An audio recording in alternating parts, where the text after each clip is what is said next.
I call the member for Sturt. Thank you, Deputy Speaker. I rise today to speak in support of the Interactive Gambling Amendment Gambling Reform Bill of 2026. Deputy Speaker, it was not until my mid-30s that I realised just how addictive, how harmful and how toxic online gambling could be. So I'm a sports lover. I love most sports, except for those involving animals, which I cannot stand. But sports is for me, and I wish I had been good enough to play sport at a truly elite level. I was a pretty good swimmer, but not really elite, and B-grade netball was the highest standard I ever achieved.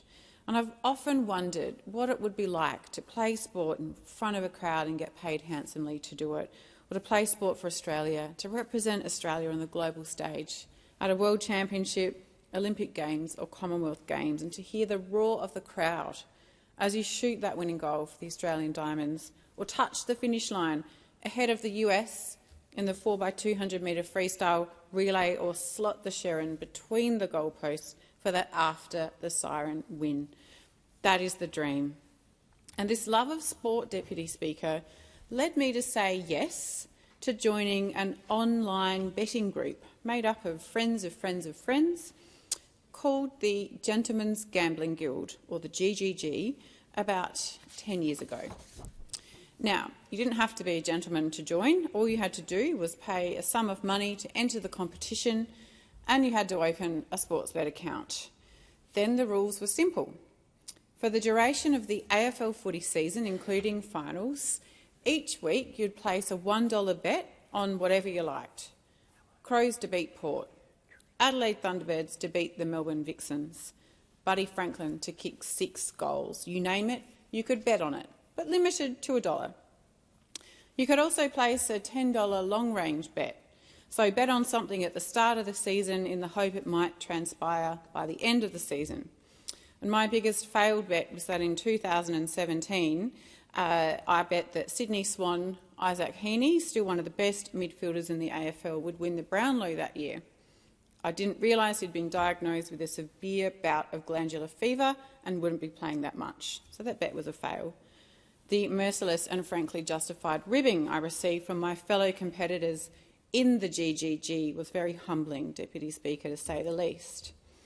But depending on how your bet went, how successful you were each week, you'd be placed on a weekly leaderboard, and then multis, maybe a 4-leg or a 6-leg multi, would see you place higher on the leaderboard, meaning there is more incentive to place riskier and more complex bets, just in case they came off.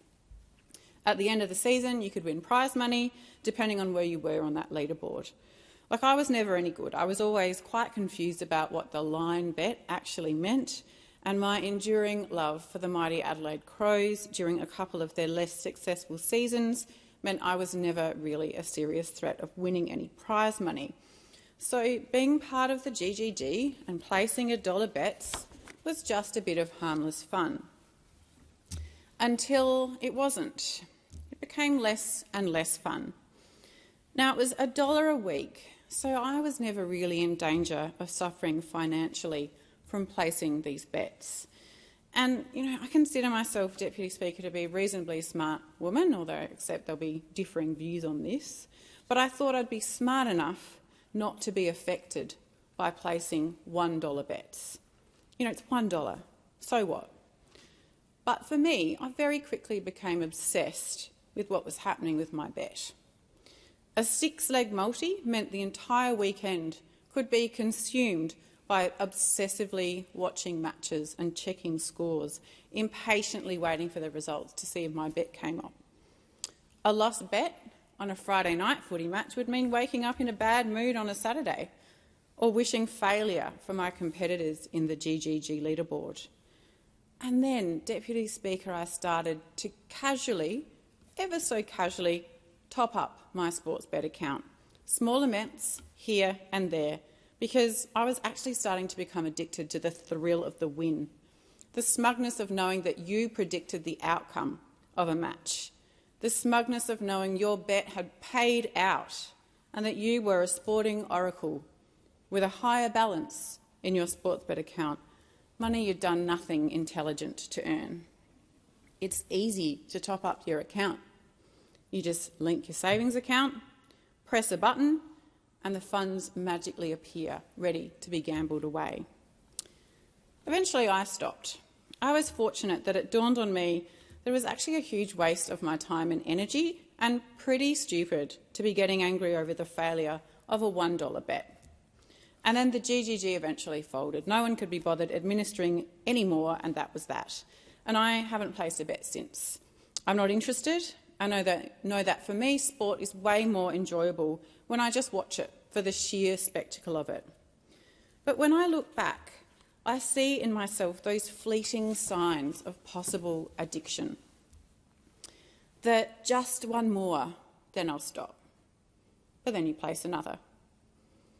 That this is the last bet I'm ever going to make. But then the bet pays out, and so you place just one more. The telling yourself it's only $50, and then 50 becomes 100, and it builds and goes beyond. And although you might win some, eventually you lose more. Online gambling is addictive by design. It plays on human nature, the innate desire to win, to make money, to be in control of something, to be good at something, and particularly for me on my multi-bets, to take a bit of a risk. Online gambling plays on the camaraderie that having a drink with your mates in the pub whilst watching sport can bring. It's easy, again by design. Set up an account, link your savings, and away you go. Now, not everyone succumbs to the addiction. Plenty of Australians have a flutter with very little consequence. But for those who do succumb, the addiction can be devastating. Irreversible financial devastation, the loss of employment, the breakdown of family relationships, increased drinking, drugs, violence, self-harm, suicide. We need to talk about addiction to remove the stigma associated with an addiction to online gambling so people feel comfortable reaching out for support. Addiction is a chronic health condition when someone just cannot stop doing something, even though it hurts their family, their health, their work, themselves.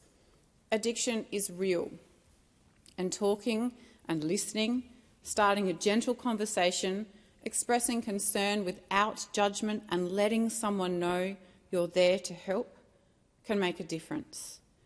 Trying to understand addiction and offering support, not criticism, can make a big difference in someone's journey from addiction to recovery.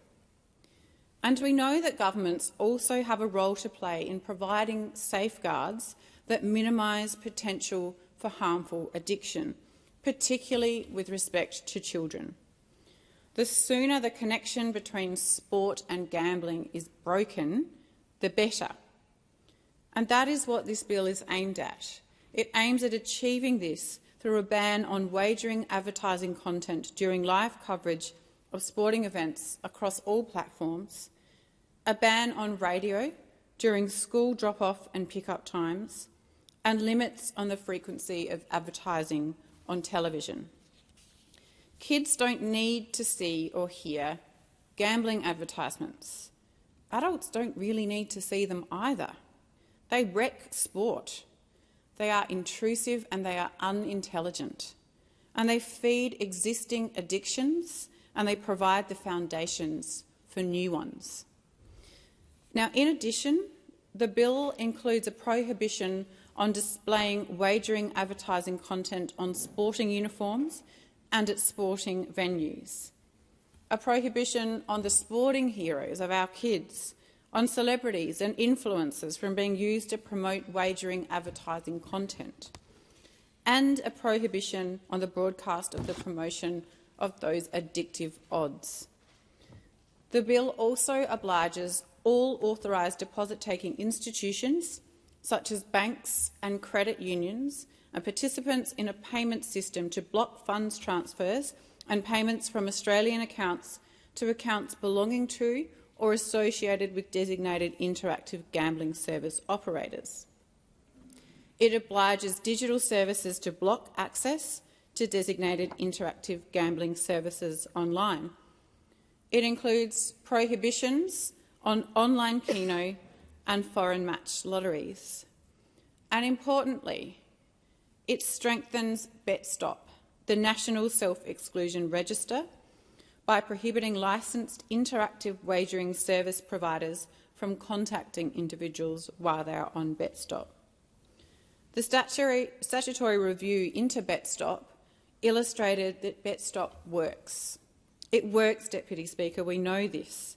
It works, it is effective, and we need to give it the significant publicity it deserves. We need to encourage more people, without stigma, without shame, to sign up to it. Only 1 in 4 Australians know about BetStop, Deputy Speaker. This figure needs to be 4 in 4 because it works. Now, this bill is not the set-and-forget, one-size-fits-all solution to the harms caused by online gambling. I support this bill because it is progress. It is progress, Deputy Speaker, and it builds on the previous work this government has done in relation to minimising the harms caused by online gambling. And at this moment, let's not get perfection get in the way of progress, even if that progress is not considered fast enough or strong enough for some. It is still progress. Let this bill represent both the continuation of work done and the beginning of further meaningful and effective progress. And I commend the bill to the House. Thank you.